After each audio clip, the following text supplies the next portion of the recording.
സ്പെയിനിൻ്റെ തെക്കേ അറ്റത്തുള്ള ഒരു സ്ഥലം, മനോഹരമായ ഒരു കോളേജ് ഗ്രൗണ്ട്. ഇത് മഞ്ഞുകാലമാണ്. മഞ്ഞുകാലമായതിനാൽ തന്നെ അവിടെ ക്ലാസ്സുകൾ നടക്കുന്നില്ല. അവിടെ ഒരു യുവാവ് അതിൻ്റെ മുകളിൽ താമസിക്കുന്നുണ്ട്. ഈ ഇടെയാണ് അയാൾ അവിടെ എത്തിച്ചേർന്നത്. പഠിക്കുവാൻ അതീവ താല്പര്യമുള്ള, അതീവ ബുദ്ധിമാനായ ഒരു യുവാവ്. അദ്ദേഹം ജനാലയിൽ കൂടി സ്പെയിനിൻ്റെ ആ ഭാഗങ്ങളിലേക്ക് നോക്കി. പച്ച പരവതാനി വിരിച്ചതുപോലെയുള്ള ഗ്രാമം അദ്ദേഹത്തിന് കാണാൻ സാധിച്ചു. ഇന്നലെ വാങ്ങിക്കൊണ്ടുവന്ന ഒരു പുതിയ പുസ്തകമുണ്ട്, അത് വായിച്ചു തീർക്കണം. വിജ്ഞാന കൗതുകം നിറഞ്ഞു നിൽക്കുന്ന ആ യുവാവ് പുസ്തകമെടുത്ത് വായിക്കാൻ തുടങ്ങി. അപ്പോഴാണ് താഴെ എന്തോ ബഹളം അയാൾ ശ്രദ്ധിച്ചത്. അയാൾ ജനലിൽ കൂടി നോക്കി.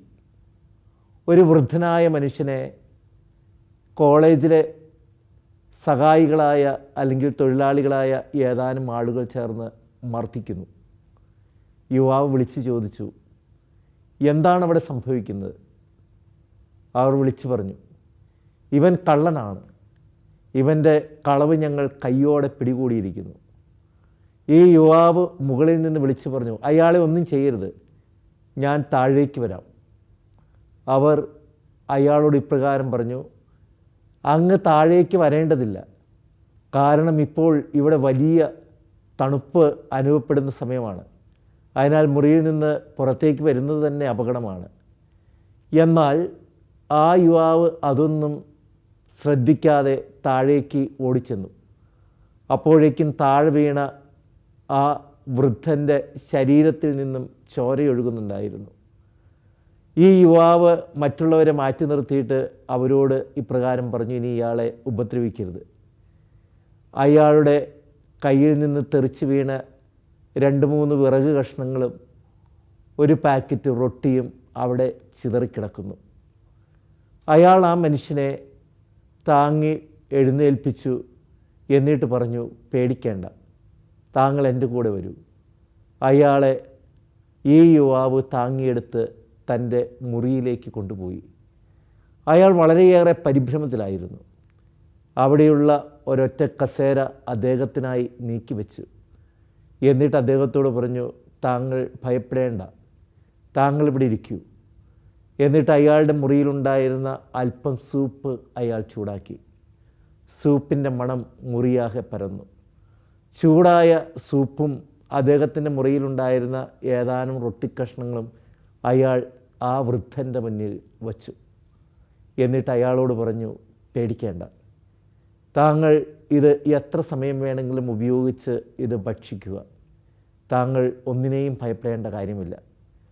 അങ്ങനെ സമാധാനം നിറഞ്ഞ അയാളുടെ കണ്ണുകളിൽ നോക്കി ഈ യുവാവ് ഇരിക്കുകയും പിന്നീട് അയാളെക്കുറിച്ച് ചോദിച്ചറിയുകയും ചെയ്തു. അയാൾ തൻ്റെ ദൈന്യത നിറഞ്ഞ ജീവിതത്തെക്കുറിച്ച് ഈ യുവാവിനോട് വിവരിച്ചു. അടുത്തുള്ള ഗ്രാമപ്രദേശത്തിൽ നിന്നാണ് ഇയാൾ വരുന്നത്. യുദ്ധത്തിൽ അയാളുടെ ഏക മകനും ഭാര്യയും കൊല്ലപ്പെട്ടു. അവരുടെ 5 മക്കൾ, ഈ വൃദ്ധനായ മനുഷ്യൻ്റെ കൊച്ചുമക്കൾ, ഈ തണുപ്പ് കാലത്ത് യാതൊന്നും കഴിക്കാനില്ലാതെ വിശന്ന് മരണത്തോട് മല്ലിടുകയാണ്. അവർക്ക് ചൂട് മാറ്റാൻ ഒരു ചെറിയ വിറക് കഷ്ണം പോലുമില്ല. അതുകൊണ്ടാണ് അയാൾ ഇവിടെ വന്ന് ഈ വിറക് കഷ്ണങ്ങളും അപ്പക്കഷ്ണങ്ങളും മോഷ്ടിച്ചത്. ആ മനുഷ്യനോട് ഈ യുവാവിന് വളരെയേറെ സഹതാപം തോന്നി.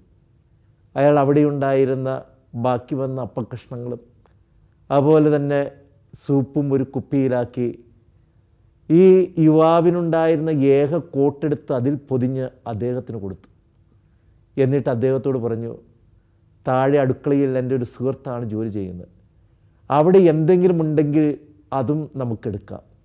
ഇനി താങ്കൾ തനിയെ പോകേണ്ടതില്ല, കാരണം ഈ കോട്ട് കണ്ടാൽ അത് താങ്കൾ മോഷ്ടിച്ചതാണ് എന്ന ചിന്തയാൽ അവർ താങ്കളെ വീണ്ടും ഉപദ്രവിക്കാൻ സാധ്യതയുണ്ട്. അങ്ങനെ അദ്ദേഹത്തോടൊപ്പം അവിടെ ഉണ്ടായിരുന്ന ഭക്ഷണങ്ങളെല്ലാം ശേഖരിച്ചുകൊണ്ട് അയാൾ ഈ വൃദ്ധൻ്റെ ഗ്രാമത്തിലേക്ക് ചെന്നു. അവിടെ കണ്ട കാഴ്ച അദ്ദേഹത്തിന് വളരെയേറെ ഹൃദയഭേദകമായിരുന്നു. തകർന്നു കിടക്കുന്ന അനേകം കുടിലുകൾ, അവിടെയെല്ലാം വേദന അനുഭവിക്കുന്ന ഒത്തിരിയേറെ ആളുകൾ. അന്ന് തിരിച്ചെത്തി രാത്രിയിൽ കിടന്നുറങ്ങിയിട്ടും അദ്ദേഹത്തിന് കിടന്നുറങ്ങാനായില്ല. ഇവർക്ക് വേണ്ടി എന്ത് ചെയ്യാനാകും? ഇവരെ എങ്ങനെ പുനരുദ്ധീകരിക്കാനാകും? ആ ചിന്ത ഉറക്കമയാളുടെ നിദ്രകളിൽ നിന്ന് മാറ്റി നിർത്തി. പിറ്റേ ദിവസം നേരം വെളുത്തപ്പോഴേക്കും അദ്ദേഹത്തിന് ഒരു ചിന്തയുണ്ടായിരുന്നു. തനിക്ക് ആകെയുള്ളത് ഏതാനും ചെറിയ പുസ്തകങ്ങളാണ്. ഈ പുസ്തകങ്ങളെല്ലാം വിൽക്കുക, മുറിയിലുള്ള മരസാമാനങ്ങൾ എല്ലാം വിൽക്കുക, എന്നിട്ട് അതെല്ലാം പാവപ്പെട്ടവന് വേണ്ടി കൊടുക്കുക.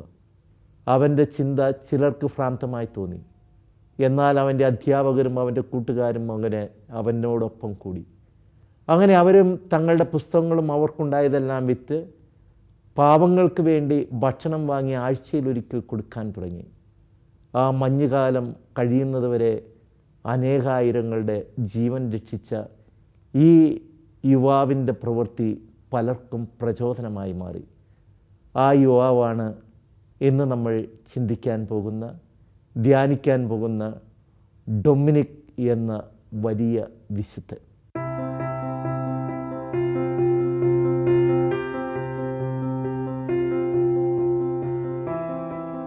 ഈ വിശുദ്ധൻ കത്തോലിക്ക സഭയിൽ വലിയ മാറ്റങ്ങൾ നൽകിയ, സ്വർണ്ണനാവുള്ളവൻ എന്ന പേര് അപരനാമത്തോടു കൂടിയ വലിയ ഒരു വാഗ്മിയായിട്ട് നമുക്ക് അറിയപ്പെടുന്നു.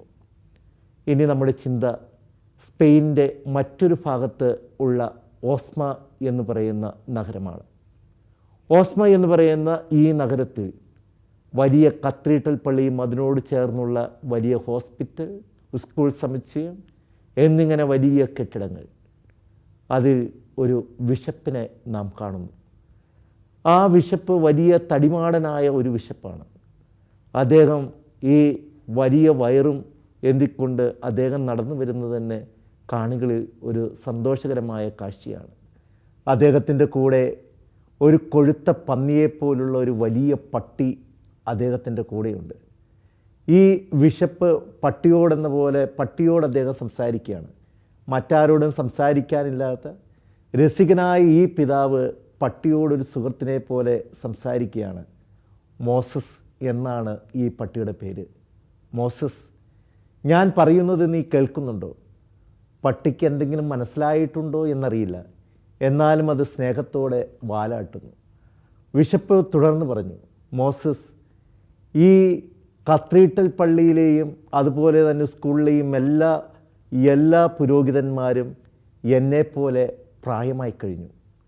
ഇതെല്ലാം ഇനി ആരാണ് നോക്കിക്കൊണ്ട് മുന്നോട്ട് പോകുക? ആരാണ് ഇനി സഭയ്ക്ക് വേണ്ടി സേവനം ചെയ്യാനായിട്ട് അവശേഷിച്ചിരിക്കുന്നത്? മോസസ്, നീ പറ, ഞാൻ എന്തു ചെയ്യണം? പട്ടിക്ക് ഒന്നും അറിയില്ല. അത് യജമാനൻ്റെ മുഖത്ത് നോക്കി വാലാട്ടിക്കൊണ്ടിരുന്നു.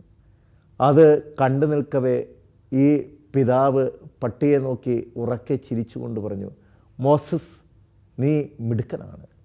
കാരണം ഞാൻ എന്താണ് ചെയ്യേണ്ടതെന്ന് നീ എനിക്ക് കാണിച്ചു തന്നു. നീ യജമാനൻ്റെ മുഖത്ത് സ്നേഹത്തോടു കൂടി നോക്കുന്നത് പോലെ ദൈവത്തിൻ്റെ മുഖത്ത് നോക്കി ഞാൻ എന്ത് ചെയ്യണമെന്ന് ഞാൻ ചോദിക്കണമെന്നല്ലേ നീ ഈ പ്രവൃത്തിയിലൂടെ നീ എനിക്ക് കാണിച്ചു തന്നത്. തീർച്ചയായും ഇന്ന് ഞാൻ നിനക്ക് കൂടുതൽ ഇറച്ചി നൽകും. വലിയൊരു കഷ്ണം ഇറച്ചി നൽകി നിന്നെ ഞാൻ സന്തോഷിപ്പിക്കും. അപ്പോഴേക്കും മുറിയുടെ മൂലയിൽ ഒരു ചുണ്ടലിയുടെ അനക്കം കേട്ട് പട്ടി അങ്ങോട്ട് പോയി. എന്തായാലും അന്ന് വൈകുന്നേരം വലിയ ഒരു ഇറച്ചിക്കഷ്ണം കിട്ടിക്കഴിഞ്ഞപ്പോൾ ആ പട്ടിയുടെ വലിയ കണ്ണുകൾ ഒന്നുകൂടി തിളക്കമുള്ളതായി കാണണം. അദ്ദേഹം ആ സഭയെ മുന്നോട്ട് പോകുവാൻ, രൂപതയെ മുന്നോട്ട് കൊണ്ടുപോകുവാൻ തീഷ്ണതയുള്ള ആത്മാവിന് വേണ്ടി പ്രാർത്ഥിച്ചു. അങ്ങനെ ആ പിതാവിൻ്റെ കൂടെ ഒരു പുരോഹിതനും കൂടി താമസിക്കുന്നുണ്ട്. അദ്ദേഹത്തിൻ്റെ പേര് ദിയാഹോ എന്നാണ്. അദ്ദേഹം ഒരു പുരോഹിതനാണ്. കുറച്ച് നാളുകളായി അദ്ദേഹം ഈ രൂപതയിൽ നിന്ന് മറ്റൊരു സ്ഥലത്തേക്ക് യാത്ര പുറപ്പെട്ടിരിക്കുകയാണ്. ആ ദിവസങ്ങളിൽ അദ്ദേഹം തിരിച്ചു വന്നു കഴിഞ്ഞപ്പോൾ അദ്ദേഹത്തിന് പറയാൻ നല്ലൊരു വാർത്തയുണ്ടായിരുന്നു. ആ വാർത്ത ഇപ്രകാരമാണ്: താനൊരു യുവാവിനെ കണ്ടുമുട്ടിയിരിക്കുന്നു. ആ യുവാവ് വളരെ തീഷ്ണതയുള്ള, പ്രാർത്ഥിക്കുന്ന, ദൈവിക കാര്യങ്ങളിൽ വളരെയേറെ തീഷ്ണത പുലർത്തുന്ന ഒരു യുവാവാണ്. അവനെ ഒരു വൈദികനാക്കിയാൽ അവൻ സഭയെ നയിക്കുവാൻ പ്രാപ്തിയുള്ള തീഷ്ണതയുള്ള ഒരു വൈദികനായി മാറും. എല്ലാം കേട്ടറിഞ്ഞ ഈ പിതാവ് ആ യുവാവിന് ഒരു കത്തെഴുതി. ആ യുവാവ് മറ്റാരുമായിരുന്നില്ല, നാം നേരത്തെ സൂചിപ്പിച്ച സംഭവത്തിലെ നായകനായ ഡൊമിനിക് എന്ന യുവാവാണ്.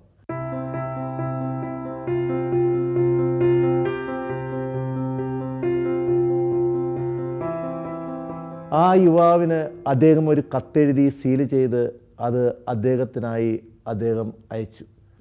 ഈ കത്ത് കിട്ടിയ ഡൊമിനിക്കിന് വളരെയേറെ സന്തോഷമായി. ഡൊമിനിക് എത്രയും വേഗം ഓസ്മ എന്ന നഗരത്തിലെത്തി പിതാവിൻ്റെ കൂടെ കൂടി. പിതാവ് അവനെ നിരന്തരം അവൻ്റെ കൂടെ നടന്ന് അവൻ്റെ സ്വഭാവങ്ങളെല്ലാം മനസ്സിലാക്കുകയും അവൻ യോഗ്യനാണ് എന്ന് മനസ്സിലാക്കിക്കൊണ്ട് അവന് വൈദിക പട്ടം നൽകി അവനെ വൈദിക ഗണത്തിലേക്ക് ഉയർത്തുകയും ചെയ്തു. അവൻ്റെ ശാന്തസുന്ദരമായ, അവൻ്റെ വളരെയേറെ തീഷ്ണത നിറഞ്ഞ പ്രസംഗങ്ങൾ എല്ലാവരെയും ആകർഷിക്കുവാൻ സാധിക്കുന്ന ഒന്നായിരുന്നു. ദിവസങ്ങൾക്കുള്ളിൽ ആ ദേവാലയം അവൻ്റെ പ്രസംഗം കേൾക്കാൻ ദൂരദേശത്തു നിന്ന് പോലും വന്ന ആളുകളെ കൊണ്ട് നിറഞ്ഞു. ദൂരദേശത്തേക്ക് പോയി വചനം പറയുന്നതിന്, പ്രസംഗിക്കുന്നതിന് വളരെയേറെ ആഗ്രഹമുണ്ടായിരുന്നു ഡൊമിനിക്കിന്. എങ്കിലും പിതാവ് അത് സമ്മതിച്ചില്ല. അതുകൊണ്ട് തന്നെ ആ കത്തീഡ്രൽ പള്ളിയിൽ നിരന്തരം അവൻ്റെ ജീവിതം പ്രസംഗങ്ങളാൽ, വളരെയേറെ ഉത്ബോധനമായ പഠനങ്ങളാൽ അവൻ ജനത്തിനു വേണ്ടി നയിച്ചുകൊണ്ടിരുന്നു. പെട്ടെന്ന് തന്നെ ഒരു സുപ്രഭാതത്തിൽ ഈ പിതാവ് ദൈവസന്നിധിയിലേക്ക് എടുക്കപ്പെട്ടു.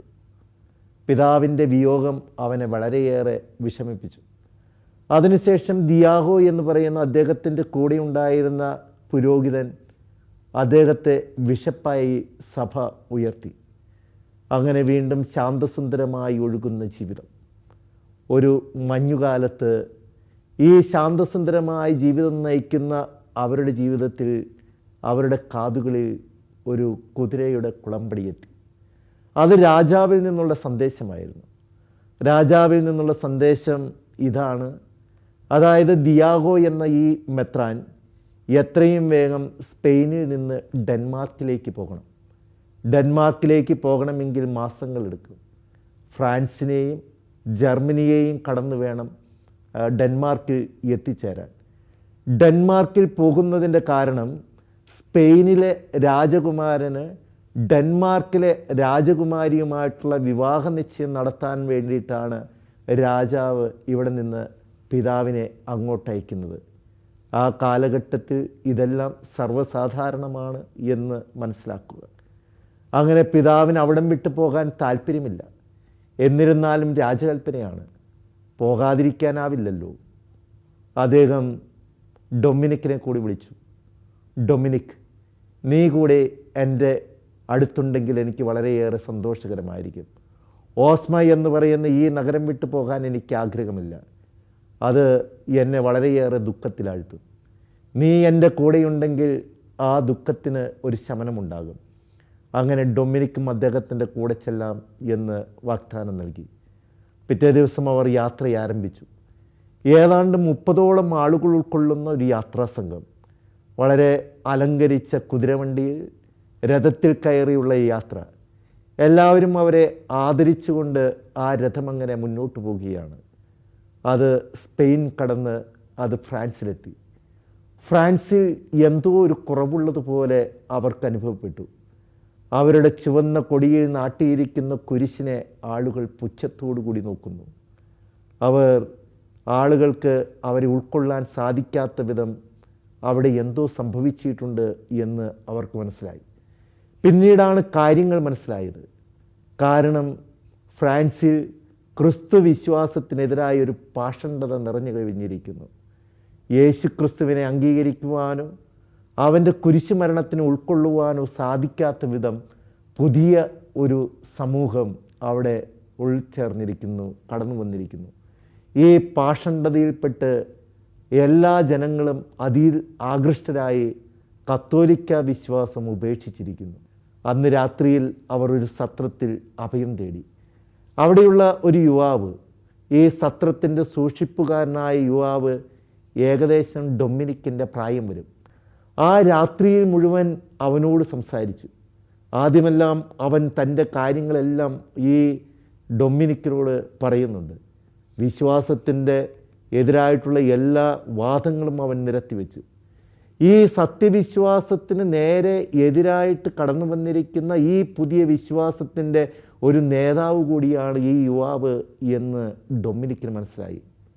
ക്രമേണ ഈ യുവാവിന് പറയാനുള്ളതെല്ലാം പറഞ്ഞു തീർത്തതിന് ശേഷം ഡൊമിനിക്ക് അവനോട് സംസാരിക്കാൻ തുടങ്ങി. ഡൊമിനിക്കിൻ്റെ സംസാരം അവൻ വളരെയേറെ ശ്രദ്ധയോട് കേട്ടു നിന്നു. നേരം പുലരുന്നത് വരെ അവനോട് സംസാരിച്ചു. നേരം പുലർന്നു കഴിഞ്ഞപ്പോഴേക്കും അവൻ തൻ്റെ പഴഞ്ചൻ വിശ്വാസങ്ങൾ അല്ലെങ്കിൽ സത്യവിശ്വാസത്തിനെതിരായിട്ടുള്ള പാഷണ്ഡതകളെല്ലാം അവൻ ഉപേക്ഷിച്ച് കഴിഞ്ഞിരുന്നു. അവൻ ആശീർവാദം കൊടുത്ത് പ്രാർത്ഥിച്ചുകൊണ്ട് ഡൊമിനിക്ക് അവനോട് പറഞ്ഞു, സഹോദര, സത്യവിശ്വാസത്തെ മുറുകെ പിടിക്കുന്ന നിനക്ക് വളരെയേറെ ക്ലേശങ്ങൾ അനുഭവിക്കേണ്ടി വരും. എന്നിരുന്നാലും നീ ക്രിസ്തുവിന് സാക്ഷ്യം വഹിക്കണം എന്ന് പറഞ്ഞ് പ്രാർത്ഥിച്ചുകൊണ്ടാണ് അവിടെ നിന്ന് അവൻ കടന്നുപോയത്. അവർ ഡെൻമാർക്കിലെത്തി കാര്യങ്ങളെല്ലാം വളരെ പെട്ടെന്ന് തന്നെ നടപ്പിലാക്കി. അടുത്ത വർഷം കല്യാണം എന്നുള്ള ചിന്താഗതി ഡിസംബറിൽ ആകുമ്പോഴേക്കും കല്യാണം എന്ന തീരുമാനങ്ങൾ ഉറപ്പിച്ചുകൊണ്ട് അവർ തിരികെ എത്തി. എന്നാൽ തിരികെ എത്തി അധികം നാൾ അവിടെ നിൽക്കുന്നതിന് മുൻപ് തന്നെ വീണ്ടും രാജകൽപ്പന വന്നു. എത്രയും വേഗം ഈ രാജകുമാരിയെ ഡെൻമാർക്കിൽ നിന്ന് സ്പെയിനിലേക്ക് കൊണ്ടുവരികാനുള്ള ദൗത്യമാണ് ഈ തവണ പിതാവിന് നൽകപ്പെട്ടിരിക്കുന്നത്, ഏൽപ്പിക്കപ്പെട്ടിരിക്കുന്നത്. പിതാവ് ഈ തവണയും ഡൊമിനിക്കിനോടൊത്ത് യാത്രയായി. അവരുടെ യാത്ര ഏതാനും ദിവസങ്ങൾ കഴിഞ്ഞു, ആഴ്ചകൾ കഴിഞ്ഞു. അവർ ഫ്രാൻസിലെത്തി. ഫ്രാൻസിലെത്തിക്കഴിഞ്ഞപ്പോൾ സങ്കടകരമായ ഒരു വാർത്ത അവരെ തേടിയെത്തി. സ്പെയിനിൻ്റെ രാജപുത്രൻ ആരുമായിട്ടാണോ ഈ വിവാഹ നിശ്ചയം നടത്തിയിരിക്കുന്നത് അയാൾ മരിച്ചുപോയി എന്ന വിവരമാണ് അവർക്ക് അറിയാൻ കഴിഞ്ഞത്. ഫ്രാൻസിൽ നിന്ന് എത്രയും വേഗം തിരിച്ച് സ്പെയിനിലേക്ക് വരണം. പക്ഷേ ഫ്രാൻസിൽ നിന്ന് കടന്നു വരാൻ സാധിക്കാത്ത വിധം അവരുടെ കാലാവസ്ഥ പ്രതികൂലമായതിനാൽ അവരെ ഫ്രാൻസിൽ നിന്നും വിട്ടില്ല.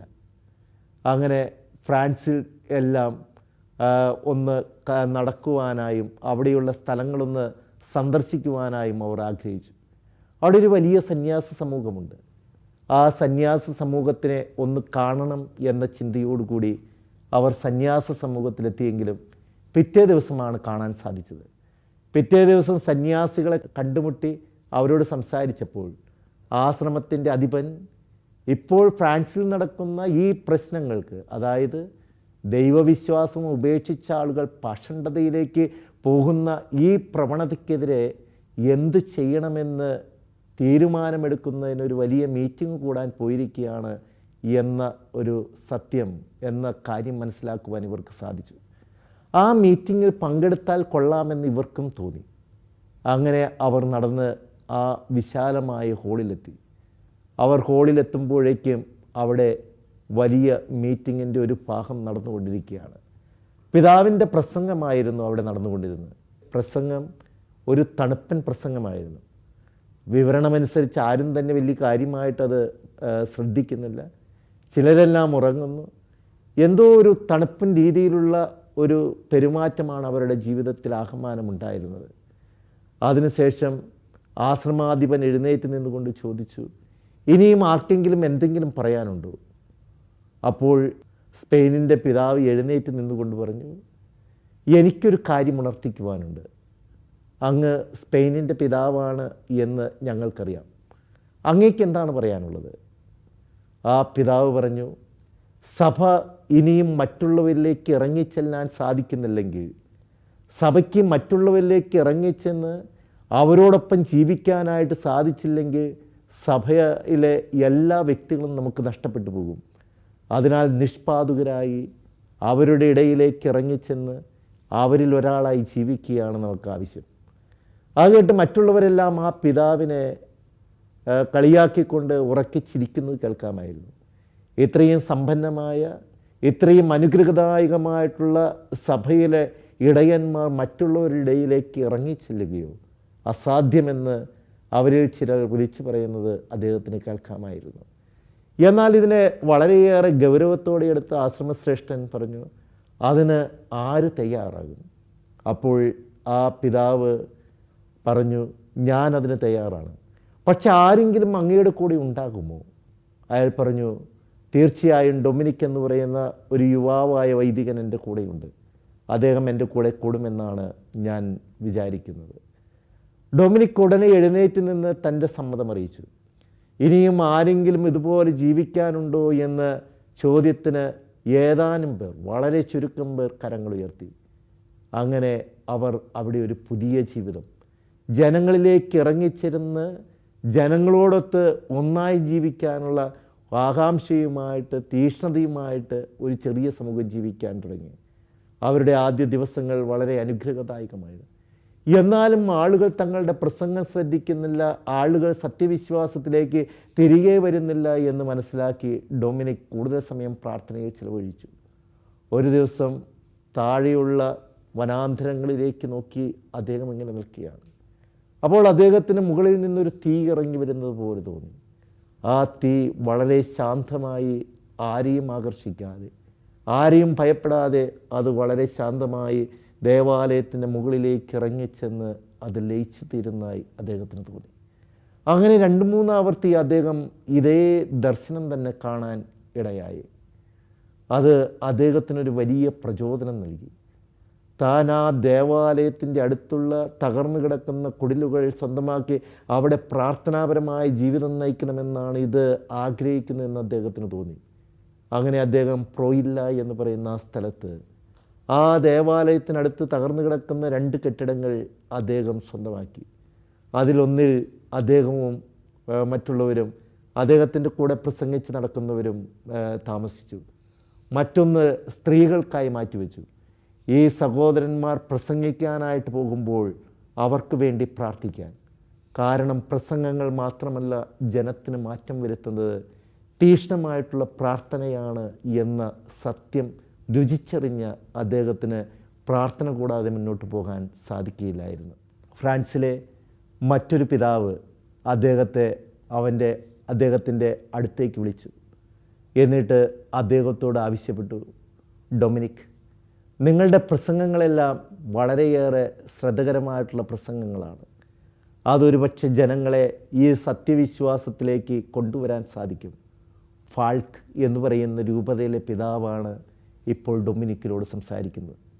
അതിനാൽ ഡൊമിനിക്, ഇവിടെ ടൂൾസ് എന്ന് പറയുന്ന സ്ഥലത്ത്, അത് ഈ ഫാൾക്ക് രൂപതയുടെ ഒരു സ്ഥലമാണ്. ടൂളസ് എന്ന് പറയുന്ന ഈ സ്ഥലത്ത് അങ്ങ് വന്ന് താമസിക്കണം. അവിടെ അങ്ങയുടെ പ്രസംഗങ്ങൾ കേട്ട് അങ്ങേക്ക് കെട്ടിടങ്ങൾ നൽകുവാനും അങ്ങേക്ക് കുറേയേറെ സംഭാവന നൽകുവാനും ഒരു യുവാവും കുറേ ആളുകളുമൊക്കെയുണ്ട്. അത് തൻ്റെ ദാരിദ്ര്യവ്രതത്തിനെതിരാണ് എന്ന് ഡൊമിനിക് അദ്ദേഹത്തോട് അറിയിച്ചു.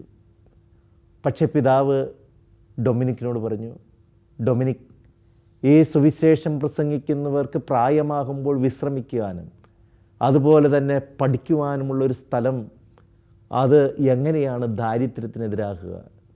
അങ്ങനെ പിന്നീട് പിതാവിൻ്റെ നിർബന്ധത്തിന് വഴങ്ങി, പിതാവിൻ്റെ സ്നേഹകരമായിട്ടുള്ള വളരെയേറെ ആത്മീയമായിട്ടുള്ള ഉപദേശത്തിന് വഴങ്ങി അവിടെ ആ വലിയ കെട്ടിടം ഡൊമിനിക് അവിടെ ജീവിക്കാൻ തുടങ്ങി.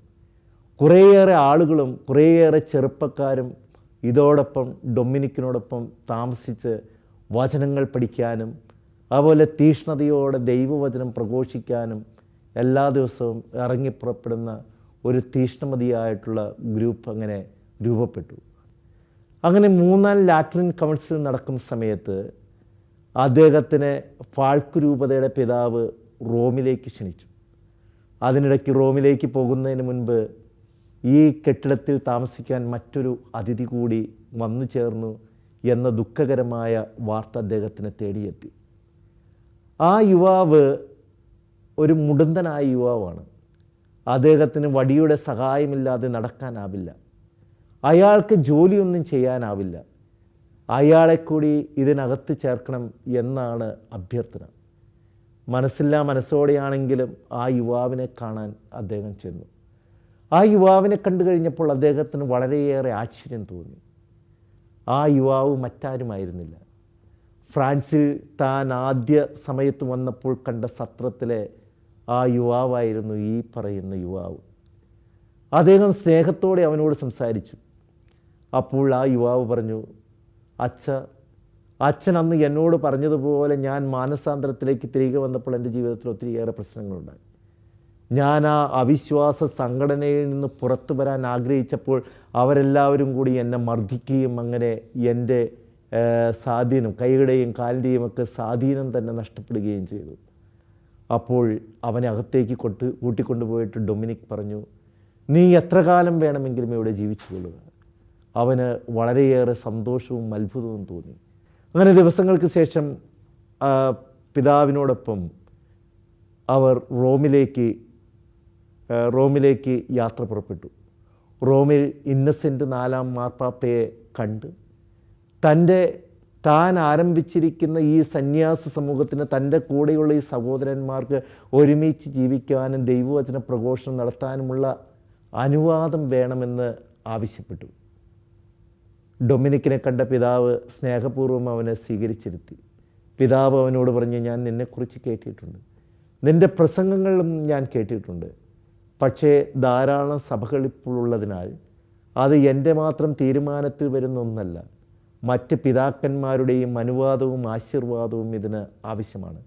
എന്നിരുന്നാലും നീ പേടിക്കേണ്ട, നിനക്കത് ലഭിക്കുക തന്നെ ചെയ്യും. അങ്ങനെ പിതാവ് അവനെ യാത്രയാക്കി. എന്നിരുന്നാലും അദ്ദേഹം അധികം കാലം അവിടെ നിന്നില്ല. അദ്ദേഹം ടൂളസിലേക്ക് തിരികെ വന്നു. ടൂളസിൽ വെച്ച് അദ്ദേഹം തൻ്റെ ആരോഗ്യത്തെപ്പോലും പരിഗണിക്കാതെ എല്ലാ ദിവസവും കൂടുതൽ ദൈവീക തീഷ്ണതയോടെ പരിശുദ്ധ കന്യകാമാതാവിനോടുള്ള പ്രത്യേക ഭക്തിയെല്ലാം അദ്ദേഹത്തിലേക്ക് കടന്നു വരുന്നത് ഈ കാലഘട്ടത്തിലാണ്. ഓരോ പാഷണ്ഡതയെയും തകർത്ത് കളയുന്നതിന് പരിശുദ്ധ കന്യകാമാതാവിൻ്റെ കൃപ ആവശ്യമാണ്, സഹായവും മാധ്യസ്ഥ പ്രാർത്ഥനയും ആവശ്യമാണ് എന്ന് മനസ്സിലാക്കി അദ്ദേഹം ഏകാന്തതയിൽ പ്രാർത്ഥനയിൽ ചെലവഴിക്കുമ്പോൾ പരിശുദ്ധ കന്യകാമാതാവ് തന്നെ പ്രത്യക്ഷപ്പെട്ട് അദ്ദേഹത്തിൻ്റെ ജീവിതത്തിൻ്റെ ഈ നിയോഗങ്ങൾ സാധൂകരിക്കുന്നതിന് വേണ്ടി കൊന്ത ചൊല്ലി പ്രാർത്ഥിക്കണം എന്ന് പറഞ്ഞുകൊണ്ട് നൽകിയതാണത്രേ കൊന്ത എന്ന വിശ്വാസവും സഭ പുലർത്തുന്നു. അങ്ങനെ തൻ്റെ ആരോഗ്യം പോലും തൃണവൽക്കരിച്ചുകൊണ്ട് മുന്നോട്ട് പോയ അദ്ദേഹത്തിന് ആരോഗ്യം പെട്ടെന്ന് തന്നെ ക്ഷയിക്കുകയും അദ്ദേഹം തൻ്റെ ഇഹലോക ജീവിതം പൂർണ്ണമായും ദൈവത്തിൽ ആശ്രയിച്ചുകൊണ്ട് ജീവൻ വെടിയുകയും ചെയ്തു.